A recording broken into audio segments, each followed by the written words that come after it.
City traders jailed for interest rate rigging have convictions overturned after 10-year fight. Tom Hayes was the first person prosecuted over manipulating LIBOR rates, while Carlo Palombo was later convicted of rigging Euribor rates. Two traders jailed for rigging benchmark interest rates have had their convictions overturned by the Supreme Court. Tom Hayes, 45, was handed a 14-year jail sentence, cut to 11 years on appeal, in 2015, which was one of the toughest ever to be imposed for white-collar crime in UK history.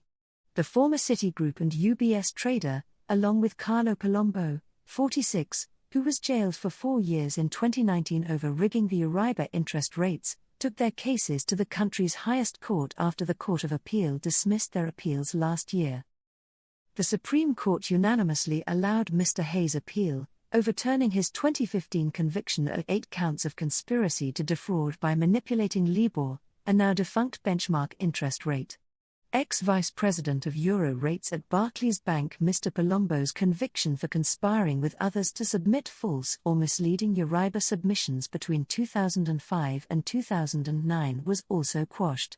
Mr. Hayes, who served 5.5 years in prison before being released on license in 2021, described the incredible feeling after the ruling.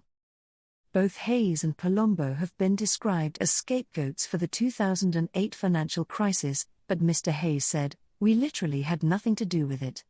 A spokesperson for the Serious Fraud Office, SFO, which opposed the appeals, said it would not be seeking a retrial.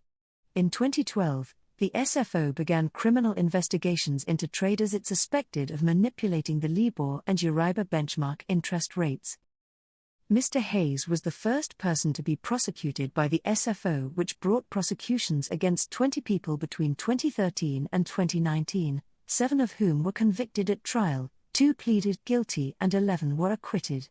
He had also been facing criminal charges in the US, but these were dismissed after 2 other men involved in a similar case had their convictions reversed in 2022.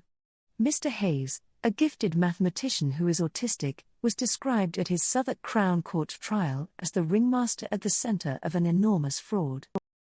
Hayes has always maintained that the LIBOR rates he requested fell within a permissible range and that his conduct was common at the time and condoned by bosses. Mr. Hayes and Mr. Palombo argued their convictions depended on a definition of LIBOR and Euribor which assumes there is an absolute legal bar on a bank's commercial interests being taken into account when setting rates. The panel of 5 Supreme Court justices found there was ample evidence for a jury to convict the 2 men if it had been properly directed, but Lord Leggett said jury direction errors made both convictions unsafe.